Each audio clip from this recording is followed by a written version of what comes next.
voters do not agree with these despicable women on The View. They are wildly out of touch with the vast majority of Americans, and frankly, they should seek immediate help. The mistake really is there's too much BS floating out there, and now it's out of our hands. There's no way to control it, so now they're saying they're going to control it. I want to see what they're going to do. The team will review the applications and give credentials to new media applicants who meet our criteria and pass United States Secret Service requirements to enter the White House complex. All right. What'd she say? She basically opened the door by saying it's been a minute since we checked in on the circus happening over at The View. And you'd think maybe, just maybe, they've slowed down. But nope. Still loud, still dramatic, still pushing the same hyper-woke nonsense. Except this time, they finally met their match. Bill Maher and Karoline Leavitt, not exactly a duo anyone expected, teamed up and shut the whole act down. And yes, it was glorious. So what kind of outlandish talking points were the hosts throwing around now? And how did Bill and Karoline clap back with a perfect mix of humor, logic, and brutal honesty? Don't worry. Every highlight, every scorched earth moment is right here. Buckle up. This one gets wild. Past this endless, unforgiving, zero-tolerance mindset bent on punishing and disappearing anyone caught saying the wrong thing. The right response to speech you don't like is... So here's the big question. Why is Bill Maher suddenly the guy urging everyone to chill with the political hatred? Turns out the ladies of The View are livid over Maher's slow drift away from their ideological bubble. And the final straw was his recent dinner with former President Trump. On a recent episode, Whoopi Goldberg completely lost it, raging about Maher even daring to meet with the man she's repeatedly painted as the villain of the century. She was so furious she wouldn't even say his name.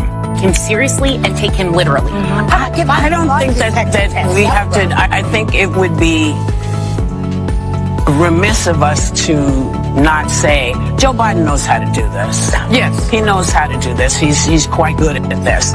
And you know, you can't refute anything with him because he just, when I say him, I mean rambles. Trump. Yeah. He tends to just. But can I mention one thing? But let me point something out. Whoopi's initial meltdown was just the warm-up act. What followed was a full-on character assassination of Bill Maher. She couldn't process the idea that he crossed a line simply by having dinner with someone she dislikes. To Whoopi and the panel, this wasn't just a meal. It was betrayal, total disloyalty.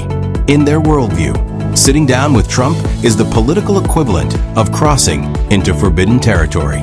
And no amount of reasoning or comedy from Maher could ever cancel out the sin they think he committed. A dinner with President Trump, a dinner that was set up by my friend Kid Rock, because we share a belief that there's got to be something better than hurling insults from 3,000 miles away. And let me first say that to all the people who treated this like it was some kind of summit meeting, you're ridiculous. Like I was going to sign a treaty or something. I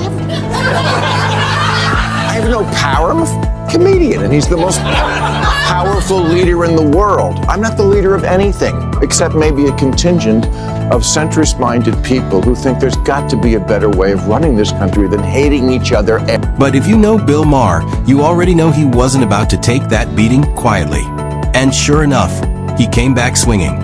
On Real Time, Maher tore into Whoopi Goldberg's outrage with his usual blend of sharp sarcasm and reality checks.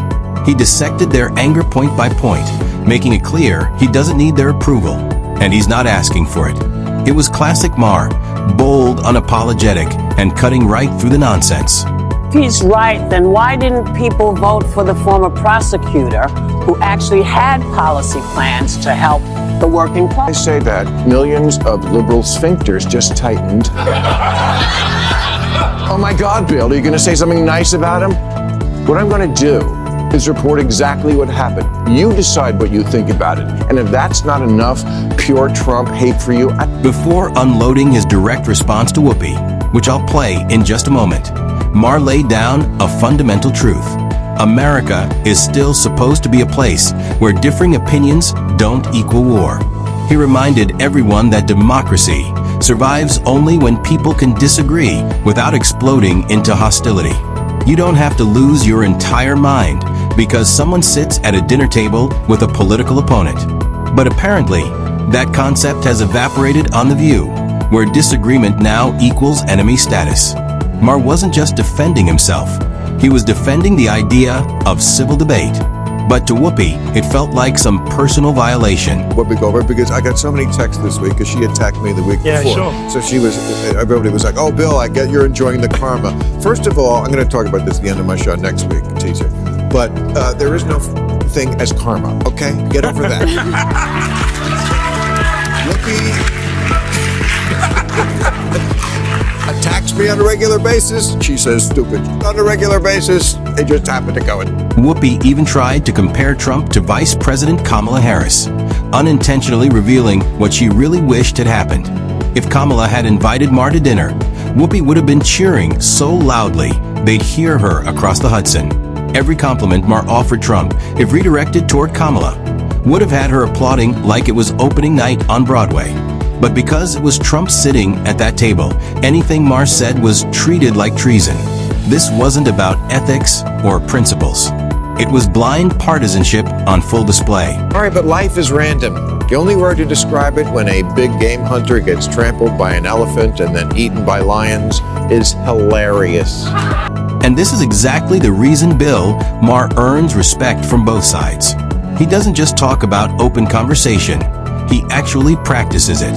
When the outrage mob aims its pitchforks at him, he doesn't fold. Even after Whoopi blasted him on national TV, he stayed firm, refusing to compromise what he believes. That kind of backbone is rare these days. And considering how much backlash she got for her outburst, with some even calling for her to be removed, Maher could have played the victim, but he didn't. He doubled down. And yes, he still delivered a few tough lines of his own. We have seen cultural Marxism trickling its way through every institution in this country. The public school system, the higher education university system, Hollywood, big tech, the corrupt mainstream media that I fought against in President Trump's White House are indoctrinating my generation of Americans into hating our country, hating one another based on race and gender and sex and all of this other. Did Bill Maher really compare Whoopi Goldberg to a hunter and himself to a lion? Yes, and he said it with a straight face. You can say whatever you want about Maher, but the man knows how to craft a line that sticks. And honestly, the metaphor fit. Goldberg leapt into the conversation like a determined hunter, convinced she was taking down the big beast. But instead of running, Maher turned around and hit her with precision jokes and sharp reality checks. In the end, it wasn't the lion who walked away limping. It was the hunter looking rattled. And while Maher was cooling things down, White House Press Secretary Karoline Leavitt was just getting warmed up.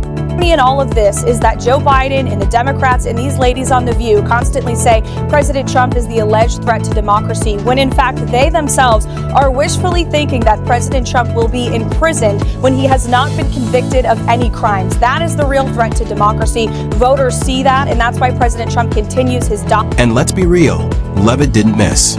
She called out the cultural decay fueled by today's version of wokeness. What once masqueraded as compassion has morphed into a toxic cocktail of censorship, tribalism, and obsession with identity. Newsrooms have ditched journalism for agenda setting. Universities teach ideology instead of education. Political leaders chase hashtags instead of solutions. Even the medical world has been tainted by political pressure. This isn't a gentle shift, it's a full-blown cultural crisis. Wokeness isn't healing society, it's hollowing it out.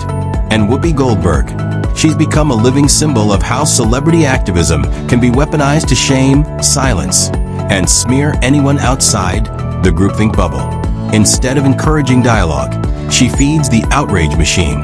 And with that, Levitt slammed the pedal even harder. There's too much BS floating out there, and now it's out of our hands. There's no way to control it, so now they're saying they're going to control it. I want to see what they're going to do. Review the applications and give credentials to new media applicants who meet our criteria and pass United States Secret Service requirements to enter the White House conference. Karoline Leavitt absolutely hammered the panel. And honestly, they set themselves up for it. For years, The View has served its audience a steady portion of curated narratives dressed up as truth. They painted Joe Biden as the greatest president in modern history, even as the country watched him struggle to finish sentences. They crowned Kamala Harris as democracy's savior while ignoring her constant word salad speeches. It's propaganda wrapped in sparkly graphics and studio laughter. But Levitt came prepared, confident, factual, and unshakable. She dismantled their talking points in real time. Whoopi tried to fire back with her signature attitude, but Levitt's reply, instant classic,